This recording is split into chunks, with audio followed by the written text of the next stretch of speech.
Roll of Thunder, Hear My Cry. Mildred D. Taylor. Chapter 7, Part 1. Stacy, go bring me your coat, Mama said a few days later as we gathered around the fire after supper. I've got time to take up the sleeves now. Uh-oh, exclaimed Christopher John, then immediately opened his reader as Mama looked down at him. Little man cupped his hand and whispered to me, Boy, now he's gonna get it. That's all right, Ma, stuttered Stacy. The coat's all right like it is. Mama opened her sewing box. It's not all right. Now go get it for me. Stacy stood up and started slowly toward his room. Little man, Christopher John, and I watched him closely, wondering what was he gonna do. He actually went into the room, but he was gone a moment before he reappeared nervously and clutched the back of his chair. I ain't got the coat, Mama, he said. Now I got the coat? Cried Big Ma. Uncle Hammer looked up sharply from his paper, but remained silent. Stacy, Mama said irritably. Bring me that coat, boy. But Mama, I really ain't got it. I gave it to TJ. TJ? Mama exclaimed. Yes, ma'am, Mama, Stacy answered, then went on hurriedly as Mama's eyes glittered with rising anger. The coat was too big for me, and TJ said it made me look like a preacher. And he said since it fit him just right, he'd take it off my hands till I grow into it. Then that way, all the guys would stop laughing at me and calling me preacher. He paused, waiting for someone to speak. But the only sound was a heavy breathing and the crackle of burning hickory. Then, seeming more afraid of the silence than putting his neck further into the noose, he added, But I ain't going to give it to him for good, Mama. Just lend it to him till I get big enough for it. And then, Stacy's voice faded into an inaudible whisper as Mama slowly put the sewing box on her table behind her. I thought she was headed for that wide leather strap hanging in the kitchen, but she did not rise. In quiet anger, she glared at Stacy, then admonished, In this house, we do not give away what loved ones give to us. Now go bring me that coat. Backing away from her anger, Stacy turned to leave, but Uncle Hammer stopped him. Nah, he said, leave the coat where it is. Mama turned bewildered toward Uncle Hammer. Hammer, what are you saying? That's the best coat Stacy's ever had and probably ever will have as long as he lives in this house. David and I can't afford a coat like that. Uncle Hammer leaned back in his chair, his eyes cold on Stacy. Seems to me as if Stacy's not smart enough to hold on to a good coat. He don't deserve it. As far as I'm concerned, TJ can just keep that coat permanently. At least he knows a good thing when he sees it. Hammer, Big Mouth said, let that boy go get that coat. That TJ probably done told him all sorts of... Well, ain't Stacy got a brain? What the devil should he care what TJ thinks? Or what TJ says? Who is he? Who is TJ anyways? Does he put clothes on Stacy's back? Or food on Stacy's table? Uncle Hammer stood up and walked over to Stacy as little man, Christopher John, and I followed him fearfully with our eyes. I suppose if TJ told you it was summertime out there, you should run buck naked down the road. Because he said he was doing it. You do that, huh? No, sir, Stacy replied, looking at the floor. Now you hear me good on this. Look at me when I talk to you, boy. Immediately, Stacy raised his head and looked at Uncle Hammer. Excuse me.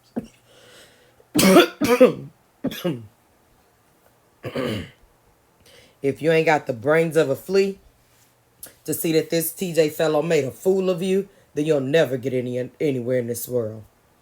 It's tough out there, boy. And as long as there are people, there's going to be somebody trying to take what you got and trying to drag you down. It's up to you whether you let them or not. Now, it seems to me you wanted that coat when I gave you. Ain't that right? Stacy managed a shaky, yes, sir. And anybody with good sense would know it's a good thing. Ain't that right? This time, Stacy could only nod. Then if you want something and it's a good thing and you got it the right way, you better hang on to it and don't let nobody talk you out of it. You care what a lot of useless people say about you, you'll never get anywhere because there's a lot of folks don't want you to make it. You understand what I'm telling you? Yes, sir, Uncle Helmer. Stacy stammered. Uncle Helmer turned then and went back to his paper without having laid a hand on Stacy. But Stacy shook visibly from the encounter. Christopher John, a little man, and I exchanged apprehensive glances. I don't know what they were thinking, but I, for one, was deciding right then and there not to do anything to rub Uncle Hammer the wrong way. I had no intention of ever facing a tongue lashing like that. Papa's bottom warming whippings were quite enough for me. Thank you. The last days of school before Christmas seemed interesting.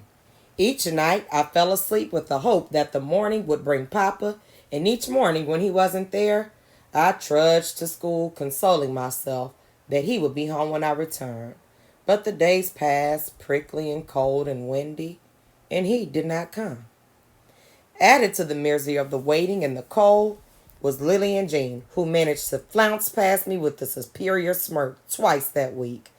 I had already decided that she had 2 flounces too many, but since I hadn't yet decided how to handle the matter, I postponed doing anything until after I had the chance to talk with Papa about the whole strawberry business. I knew perfectly well that he would not tear out of the house after the sales as Uncle Hammer had done, but he always took time to think through any move he made. But he would certainly advise me on how to handle Lily and Jean. Then, too, there was TJ, who, although not really my problem, was obnoxiously flaunting Stacy's wool coat during these cold days that I had just about decided to deflate him at the same time I took care of Lily and Jean. Ever since the night Mr. Avery had brought him to the house to return the coat, and he had been told by Uncle Hammer and faltering Stacy that the coat was his, TJ had been more unbearable than usual. He now praised the coat from the wide tips of its lapels to the very edges of its deep hem. No one had ever had a finer coat. No one had ever looked better in such a coat. No one would ever hope to have such a coat again. Stacy was restrained from plugging TJ's mouth by Uncle Hammer's principle that a man did not blame others for his own stupidity. He learned from his mistake and became stronger for it. I, however, was not so restrained. And as far as I was concerned, if TJ kept up with this coat business, he would just hit the dirt at the same time as Miss, quote unquote, Lillian Jean. The day before Christmas, I awoke to the soft murmur of quiet voices gathered at the midnight blackness of the morning. Big Ma was not beside me, and without a moment's doubt, I knew why she was gone. Jumping from the bed, my feet barely hitting the deerskin rug, I rushed into Mama's room. "Oh, Papa!" I cried. "I knew it was you." "Ah, there's my Cassie girl," Papa laughed, standing to catch me as I leaped into his arms. By the dawn, the house smelled of Sunday, chicken frying, bacon sizzling, and smoked sausages baking. By evening, it reeked of Christmas. In the kitchen, sweet potato pies, egg custard pies, and rich butter pound cakes cooled. A gigantic coon, which Mr. Morrison, Uncle Hammer, and Stacy had secured in a night's hunt, baked in a sea of onions and garlic and fat orange yellow yams, and a choice of sugar-cured ham bought from the smokehouse awaited its turn in the oven. In the heart of the house, where we had gathered supplies for supper, freshly cut branches of long-needled pines lay over the fireplace mantel, adorned by widening vines of winter holly and bright red Christmas berry. And in the fireplace itself, in a black pan set in a high wire rack, peanuts roasted over a hickory fire as the waning light of day swiftly deepened into a fine velvet, night speckled with white forerunners of a coming snow, and the warm sound of husky voices and the rising laughter mingled in tales of sorrow and happiness of days past but not forgotten. Them watermelons of old man Ellis's seemed like they just naturally tasted better than anybody else's, said Papa. And old Hammer and me, we used to sneak up there whenever it get so hot you could hardly move, and take a couple of them melons all down to the pond and cut them, let them get real chilled. Then talking about eating, we did some kind of good eating. Papa, you was stealing, asked astonished little man. Although he usually strongly disapproved of being held, he was now reclining comfortably in Papa's lap. Well, Papa said, not exactly. What we do was exchange one of the melons from our patch for his. Of course, it was still wrong for us to do, but at the time, it seemed all right. Problem was, though, laughed Uncle Hammer, old man Ellis grew them fat round melons, and ours was long and striped. And Mr. Ellis was always right, particular about his melons, interjected Papa. He took the longest time to figure out what we was up to, but Lord, when he did, you should have seen us run, Uncle Hammer said, standing. He shot one hand against and passed the other. Man, but we was gone, and that old man was right behind us with the hickory stick, hitting us upside the head. Ooh-wee, that old man could run, cried Papa. I didn't know nobody's leg could move that fast. Mama chuckled, and I recalls your Papa about wore y'all out when Mr. Ellis told him what y'all been up to. Of course, y'all know all about them Ellises was natural born runners. Y'all remember Mr. Ellis's brother, Tom Lee? Well, one time through the evening, Papa and Uncle Hammer and Big Ma and Mr. Morrison and Mama lent us their memories, acting out their old tales with stage-worthy skills, imitating the characters in voice, manner, and action so well that the listeners held their sides with laughter. It was a good warm time, but the night deepened and the peanuts in the pan grew shallow. The voices grew hushed, and Mr. Morrison said, they come down like ghosts that Christmas of 76. Them was hard times, like now. And my family was living in a shanty town right outside of Shreveport. Reconstruction was just about over then, and them northern soldiers was tired of being in the South, and they didn't hardly care about no black folks in Shantytown. And them southern whites, boy, they was tired of them northern soldiers and them free Negroes, and they was trying to turn things back round to how they used to be. And us color folks, well, we was just tired. Weren't hardly no work, and during them years, I suppose it was just about as hard being as free as it was being a slave. That night they come, I can remember just as good.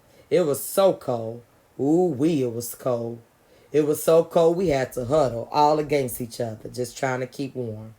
And two boys, about 18 or 19, I reckon, come knocking at my daddy's door. They was scared clean out of their heads with fright. They'd just come back from Shreveport.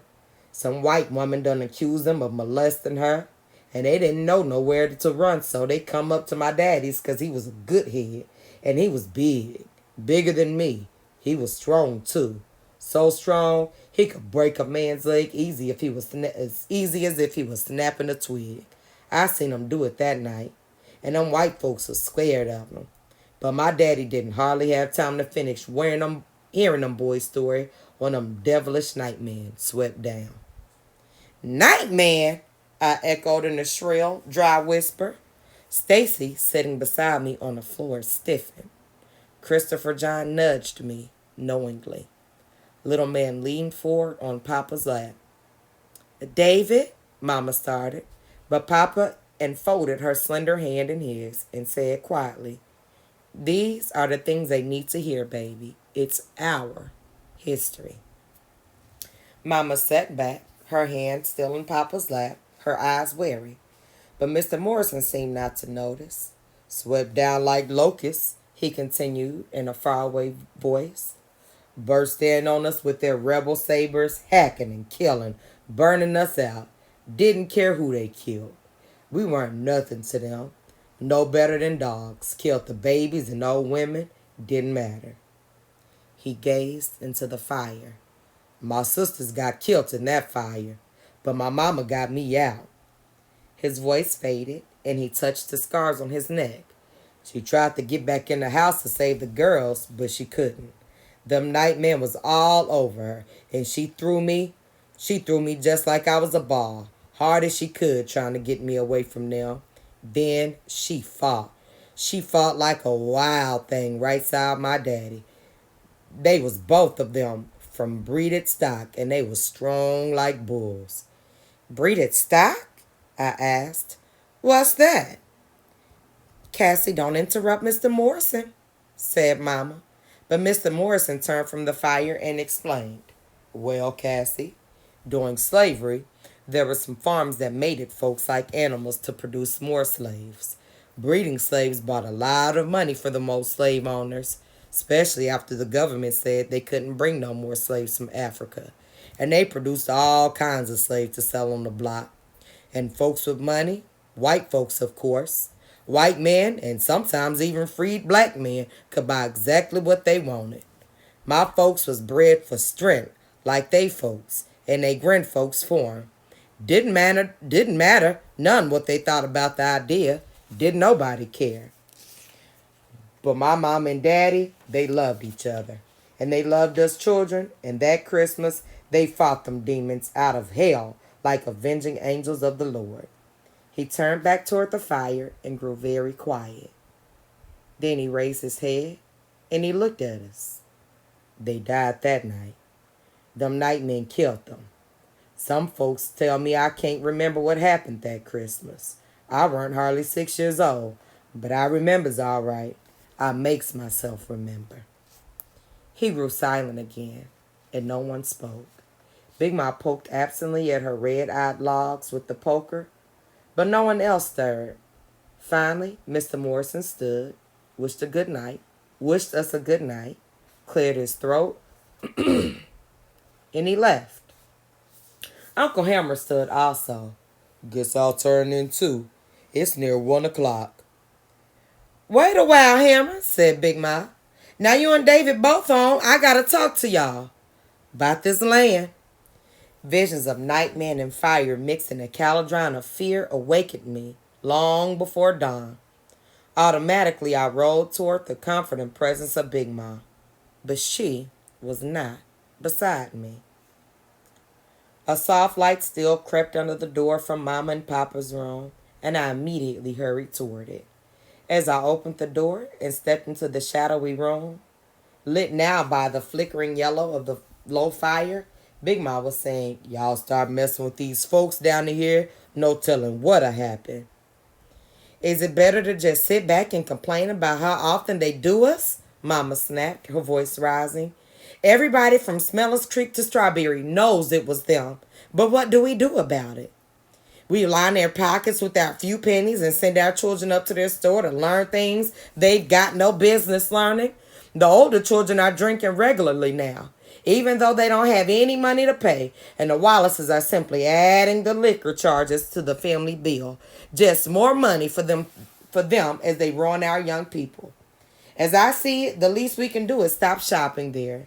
It may not be real justice, but it'll hurt them, and we'll have done something. Mr. Turner and the Averys and the Laniers, over 24 other families, and perhaps even more, say they'll think about not shopping there if we can get credit somewhere else. We owe it to the Berries.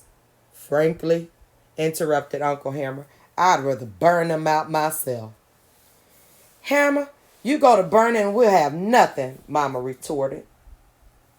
Ain't gonna have nothing no ways, replied Uncle Hammer. You think by shopping up at Vicksburg you're gonna drive them Wallaces out? Then you got no idea of how things work down here. You forgetting Harlan Granger backs that store. Mary child, Hammer's right, Big Ma said. I'm doing what I told y'all about this land, 'cause I don't want some legal thing to come up after I'm gone that let that Harlan Granger get this land.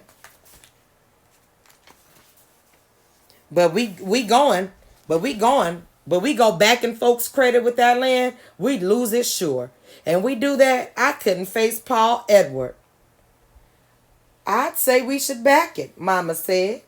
But we're just about the only family with any collateral at all. Papa looked up from the fire. That may be, honey, but we put up this land to back this thing, and it'll be just like giving it away. Times like they times like they are, it ain't likely that any of these people can pay their bills they make as much as we might mean to. And if they can't pay, where will we be? We've got no cash, we got no money to pay people, to pay other folks' debts. He shook his head. Then he cleared his throat. Nope. We'll have to find another way. Go to Vicksburg maybe and see what we can arrange. His eyes fell upon me in the shadows, and he leaned forward. Cassie, what is it, sugar? Nothing, Papa, I mumbled. I just woke up. That's all. Mama started to rise, but Papa motioned her down and got up himself, escorting me back to the bed. He said gently, got no excuse for bad dreams, Cassie girl. Not tonight anyway. Ain't no cause for 'em. Papa, I said, snuggling under the warm quilts as he tucked them around me. We gonna lose our land? Papa reached out and softly touched my face in the darkness.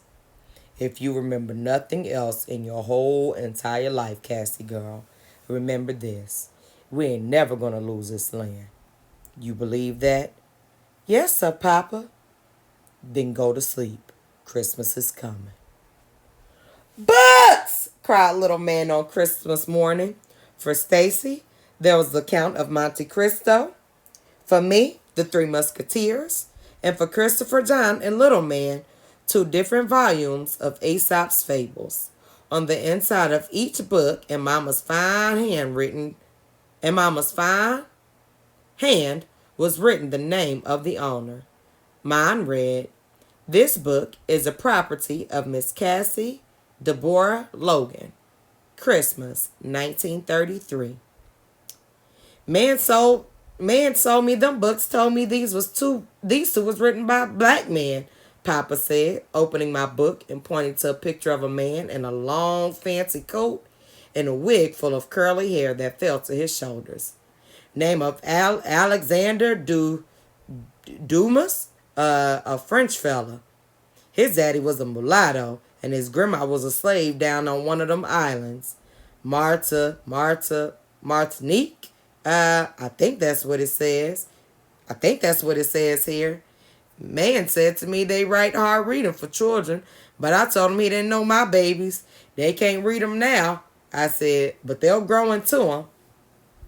In addition to the books was a sock full of once-a-year store-bought licorice, oranges, and bananas for each of us, and from Uncle Hammer a dress and a sweater for me, and a sweater and a pair of pants each for Christopher John and Little Man.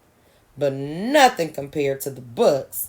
Little Man, who treasured clothes above all else, carefully laid his new pants and sweater aside and dashed for a clean sheet of brown paper to make a cover for his book.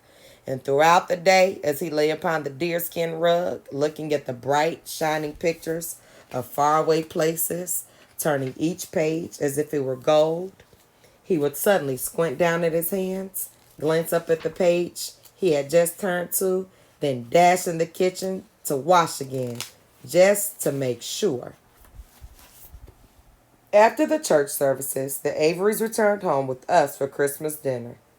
All 8 of the Averys children, including the 4 preschoolers, crowded into the kitchen with the boys and me, and smelling the delicious aromas, we all awaited the call to come to eat. But the eldest girls, who were helping Big Ma and Mrs. Avery prepare the finishing touches to the meal, were allowed to remain. The rest of us were continuously being shooed out by Big Ma. Finally, the announcement we were all waiting for was made, and we were allowed to begin the Christmas feast. The meal lasted for over 2 hours through firsts, seconds, and thirds, and talks and laughters, and finally dessert. When we were finished, the boys and I with Claude and TJ went outside, but the half-inch layer of snow made everything sloppy. So he soon went back in and joined the adults by the fire. Shortly afterward, there was a timid knock at the front door. Stacy opened the front door and found Jeremy Sims standing there, looking frozen and very frightened as he peered into the bright room. Everyone turned to stare at him.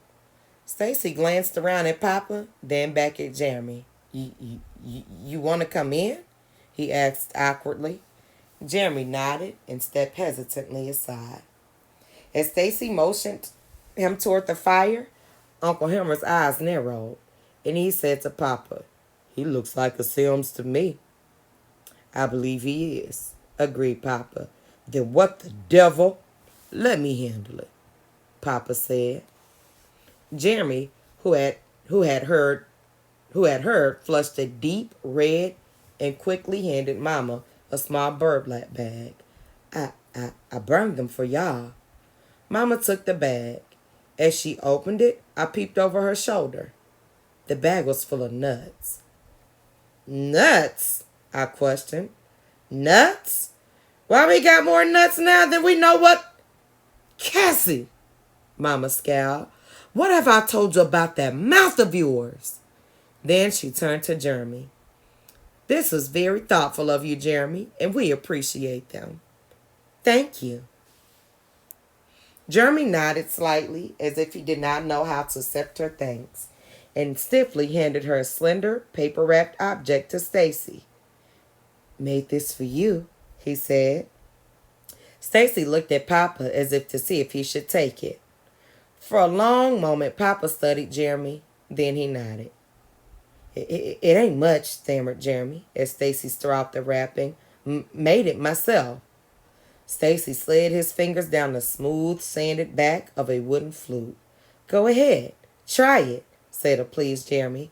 "It blows right nice." Again, Stacy looked at Papa, but this time Papa gave him no indication what he should do. "Thanks, Jeremy. It's real nice," he said finally. Then, flute in hand, he stood uncomfortably by the door, waiting for Jeremy to leave. When Jeremy did not move, Papa asked, "You Charlie Sims' boy?" Jeremy nodded. Yes, sir." "Your daddy know you here?" Jeremy bit his lower lip and looked at his feet. No, sir, I reckon not." "Then I expect you better be getting on home soon, for he come looking for you." Yes, sir," said Jeremy, backing away. As he reached the door, I cried after him, "Merry Christmas, Jeremy!" Jeremy looked back and smiled, shyly. "Merry Christmas to y'all, too." TJ made no comment on Jeremy's visit until both Papa and Uncle Hammer had left the room. He was afraid of Papa and downright terrified of Uncle Hammer, so he never had much to say when either was around. But now that they had gone outside and Mr. Avery had said, "You ain't gonna keep that, are you?" Stacy looked malevolently at TJ, and I knew that he was thinking of the coat. "Yeah, I'm gonna keep it." "Why?" TJ shrugged. "Nothing, except I sure wouldn't want no whistle from old white boy been blowing on." I watched Stacy closely to see if he was going to allow himself to be goaded by TJ. He was not. "Oh, stuff it, TJ," he ordered. "Ah, man, don't get me wrong," said TJ quickly. "You want to keep the old thing? It's up to you. But for me, somebody give me something, I want it to be something fine, like a pretty little pearled pistol." When the Averys had left, Stacy asked Papa, "How come Jeremy gave me this flute? I mean, I didn't give him nothing." "Maybe you did give him something," said Papa, lighting his pipe. "No, sir, Papa. I never gave him nothing." "Not even your friendship?" Well, not really. I mean, he's a crazy kid, and he likes to walk to school with us, but..." "You like him?" Stacy frowned, thinking. "I told him I didn't want him walking with us, but he keeps on anyways, and the white kids laugh at him 'cause he do, but he don't seem to let it bother him none. I suppose I like him, right? Is that wrong?" "No," Papa said carefully. That ain't wrong. Actually, he's much easier to get along with than TJ, Stacy went on, and I suppose if I let him, he could be a better friend than TJ. Papa took the pipe out of his mouth. He rubbed his mustache and spoke quietly.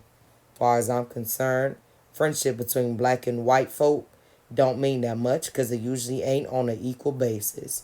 Right now, you and Jeremy might get along fine, but in a few years, he'll think of himself as a man, but you'll probably still be a boy to him. And if he feels that way, he'll turn on you in a minute.